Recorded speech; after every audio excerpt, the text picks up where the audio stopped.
This series of author interviews is brought to you by Leisure Press and the Book Reality Experience, turning writers' dreams into book realities.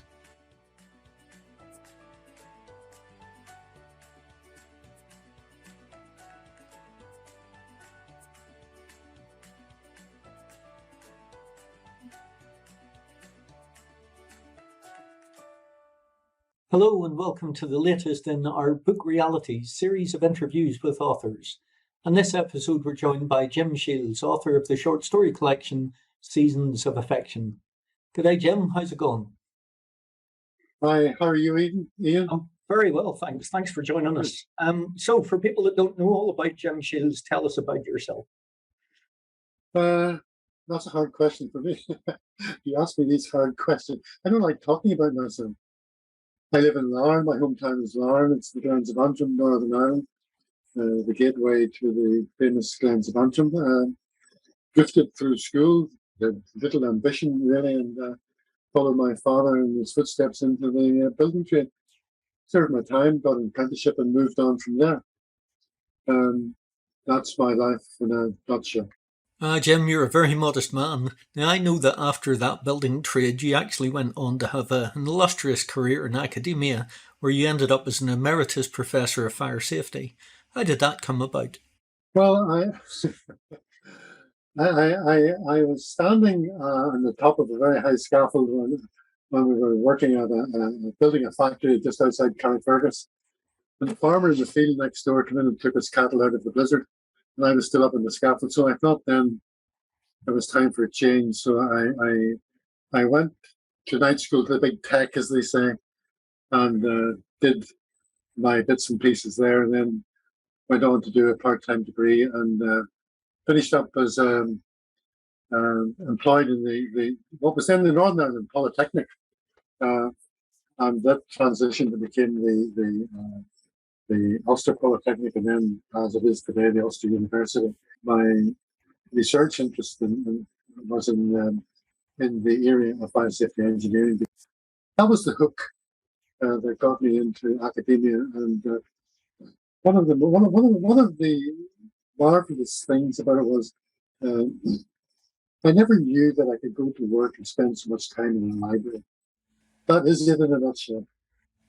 So when you were in academia, you obviously had some books and papers published, but they would have been non-fiction and fairly theoretical, I'm guessing. So what about the transition from those types of books to the fiction books that you now write?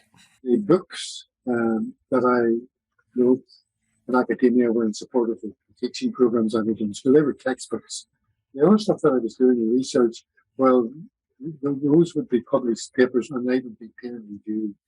And that was an entirely different discipline for me than from in the transition to fiction.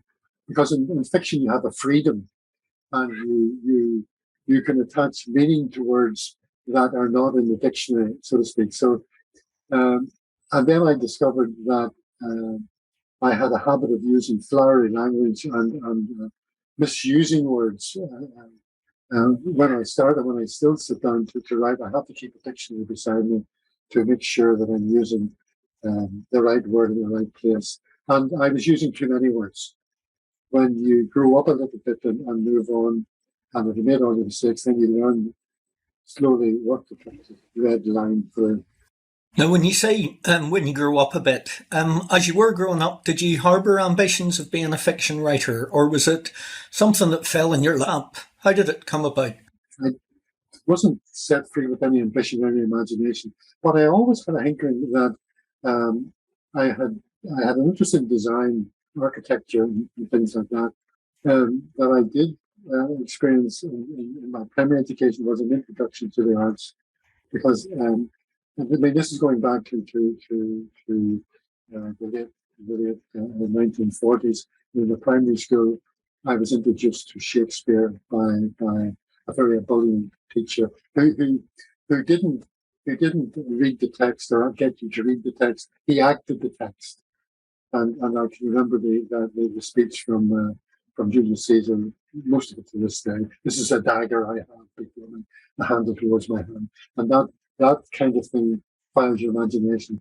Now that led me all the way through my life to an interest in the arts and joining the Larne Drama Circle and getting involved in what they were doing.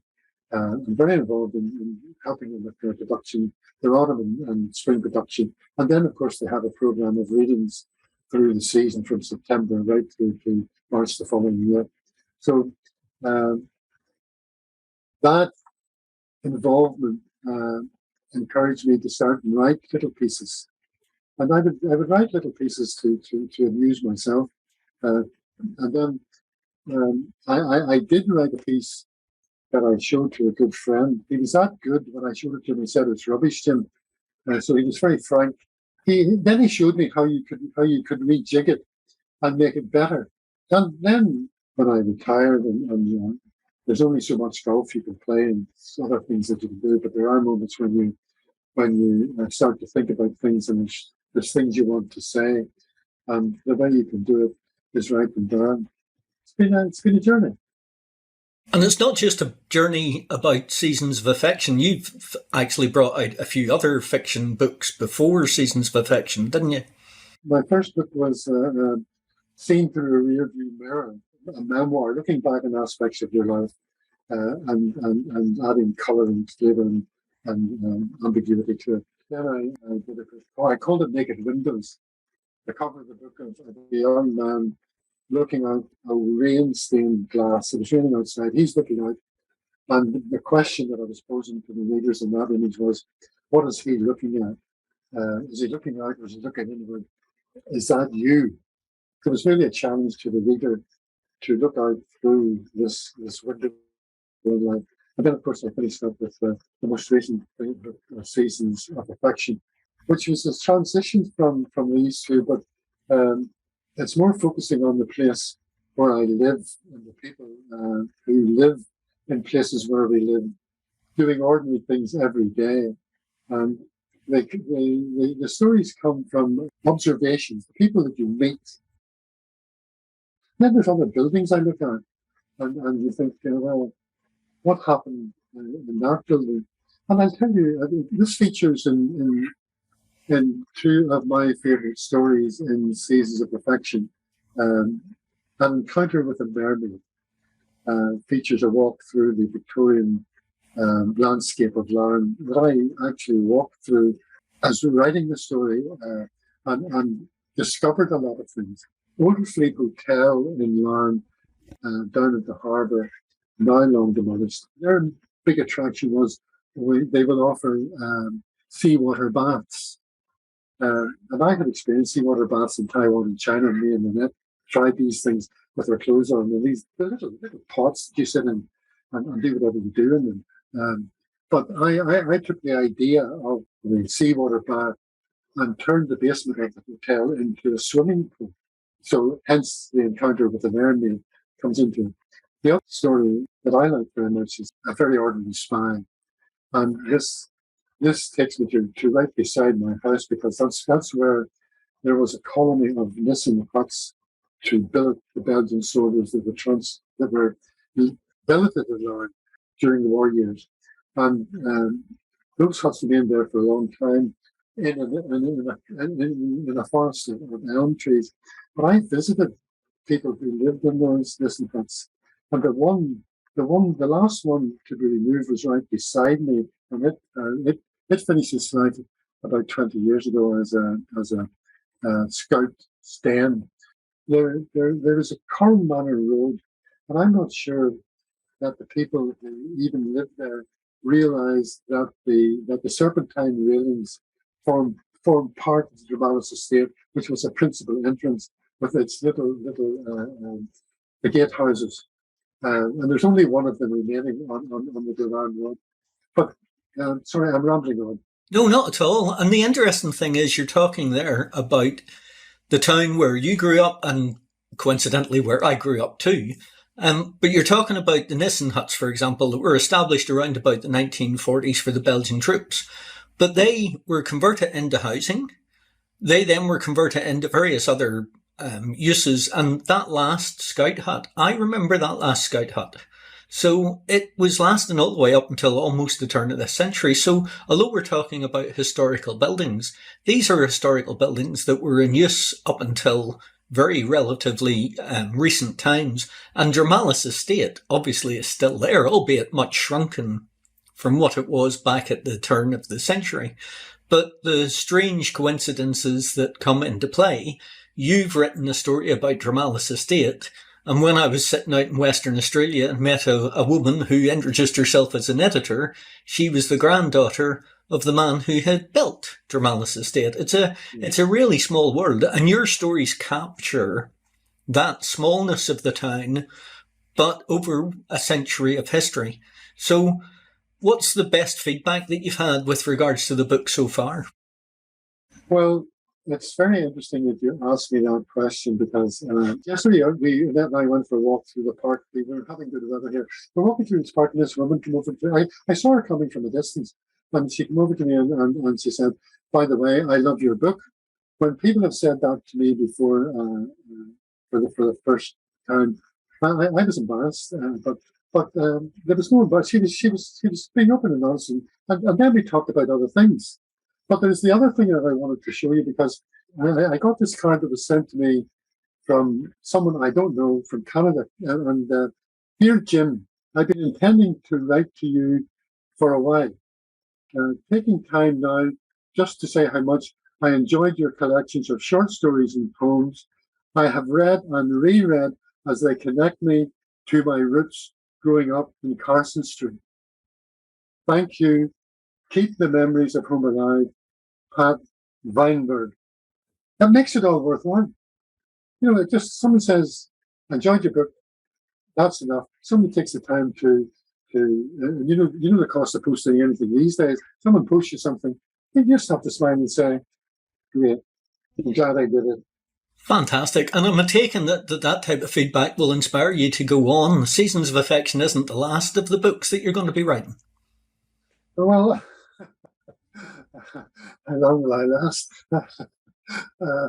I'm working on another collection, and then I may go back to my first two books because I think I could say some of the things that I was saying in them much better.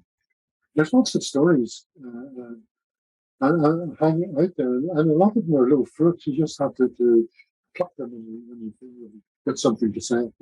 So when you are saying these things, do you have a strict schedule? Are you up at 6 a.m. and into the office and writing away, or do you let the muses find you?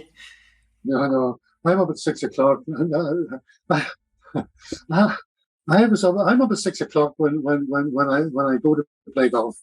That's why I'm up at 6 o'clock, not to write, because I go out to the golf course when I was fit and able to play golf well, because that was my cathedral. Now it's a walk in the morning, early morning, and you're alone with the wildlife and all the rest of it. So it's my cathedral. I don't have any set pattern. I learned something from Stephen Sondheim. I watched him giving an interview, and what he said was, if you can write your story in a sentence, you've got it. And I've learned now that what he taught me, if you can get your idea in a sentence, doesn't matter how long the sentence is. If you can get the short grade, you've got your story. And then when you've got your story, going backwards to the question you were asking me about background, and I was talking about the drama circle. What I learned from the directors and doing their plays, they would look at scenes. They would see a scene and they would structure that scene, and then they would get the links between the scenes. And what I've been trying to do myself, I don't do it all the time because sometimes I forget, but you try to look at each paragraph as a scene. What is it there for? What's it saying? What's it linking to? That is what I try to do. But I can tell you that I very often partway through something forget all about it and carry on regardless. And then I have to go back as I will be doing later on. But no, I don't have a set pattern. When I've got something that I want to do, then I could give it 2 or 3 days non-stop. So when you were writing Seasons of Affection, then you got those first kernels of the ideas for the stories. From start to finish until you sent it to me for the editing process, how long was that sort of process? Are we talking weeks, months, years? Probably 12 to 18 months. But of course, this 12 to 18 months that you took for Seasons of Affection happened to coincide with the first 12 months of the COVID pandemic. During the pandemic, everything was okay in the summer because we experienced, I experienced like everybody else, you don't sleep and all this. You're out walking at all hours of the night and morning, but you have plenty to do. And you only have the trouble with sleeping.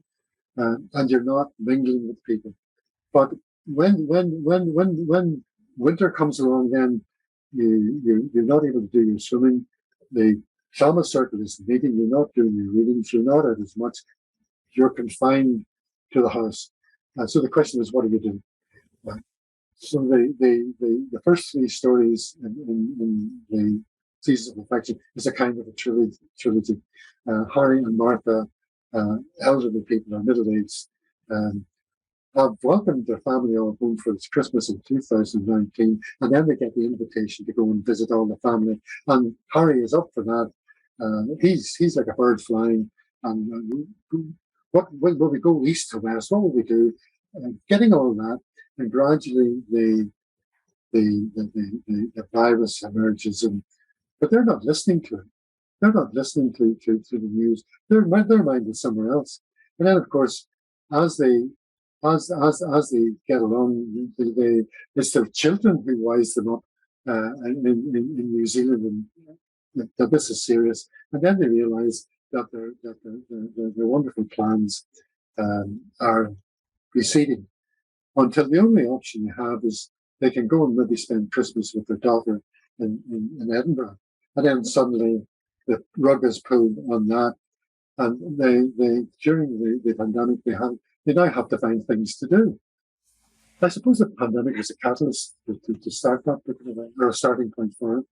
And those trilogies at the front, or that trilogy rather at the front of the book, where their horizons have been expanded, they're going to travel from New Zealand to California, and then slowly those collapse in and in and in and in. And as you say, they're stuck with Edinburgh for Christmas, and then that disappears as well until there's just the 2 of them in their house, figuring out what to do to keep themselves sane during this pandemic. I think it's a beautifully observed piece of writing, and leads to those other stories within the book, which are also beautifully observed, but more external observation rather than the internal between a couple within their own house. So it was nicely done. Congratulations. Thank you. I'm struggling with the story that I'm working on at the moment, which is, and my problem is just what you have highlighted. How to cope with the internal relationships. These 2 got together and they could talk among themselves. But the story I'm writing is about I'm trying to write is about a mother and son, because he has got the idea as an impression of childhood she doesn't love him, and it's how you allow him to express his feelings. At the end of it, they're either going to be reconciled or not. I'm not quite sure yet which way it will land. But anyway, it's keeping my mind occupied. Very good. Well, listen, thank you ever so much for taking the time out to join us. What I'm going to do, if you're up for it, is ask you a series of 15 quick fire questions. So first answer that comes into your head, 1 or 2 word answers. No pressure. Are you up for this, Jim? Yes, let's go. Excellent stuff. Right. Jim Shields, author of Seasons of Affection. Here we go. What is your favourite book? The Lord of the Rings. Least favourite book? This one I've just read and I didn't like it and I threw it away and I can't remember it. It wasn't one of mine, was it? No, it wasn't. No, I can't remember it, but that's my least favourite book, the one I can't remember. There you go. That's good. What turns you on? Sorry, could you rephrase that? What excites you? What inspires you? Uh, What makes you happy? I think what makes me happy is seeing other people happy. That would be in a nutshell. Yes, seeing other people happy. Very good. What turns you off? Politicians. Summer or winter? The seasons have things going for them. You just have to buy into it. You know, I mean, we don't the drama circle doesn't do its productions in summer for obvious reasons, but there's plenty of else to do in summer, swimming and all the rest of it, and there's plenty to do in the winter. Just get out there and do it while you're able. And on a completely free day, then, to do anything you want, who do you spend it with? On a completely free day, I would spend the day with my wife, Annette. Mountains or oceans?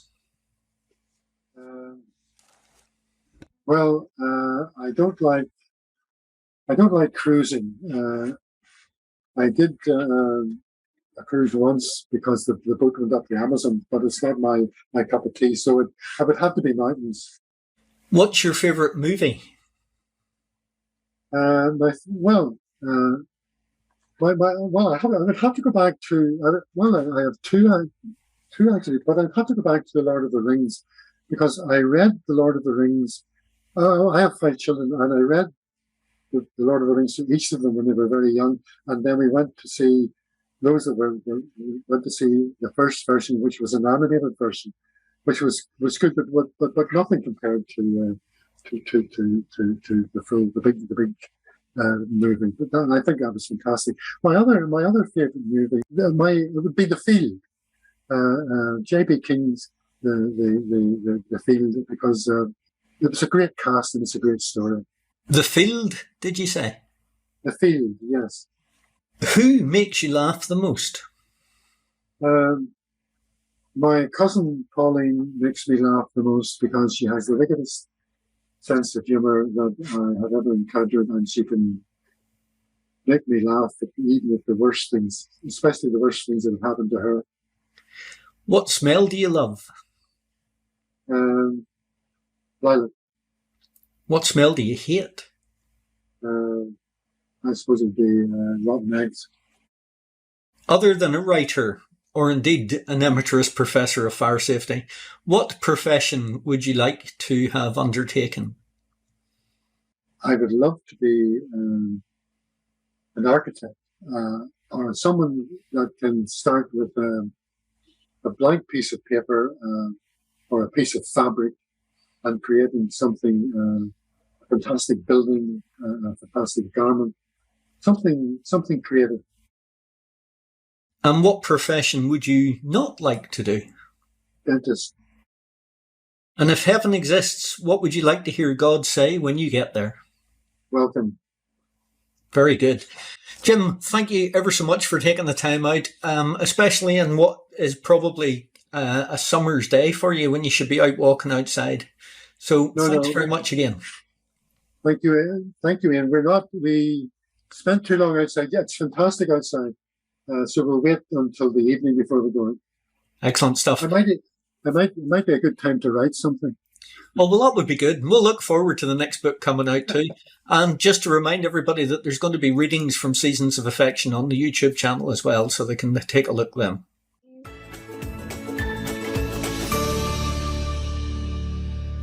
Hi, thank you for watching this video. If you enjoyed it, please give it a like and subscribe to our channel for more readings and author interviews.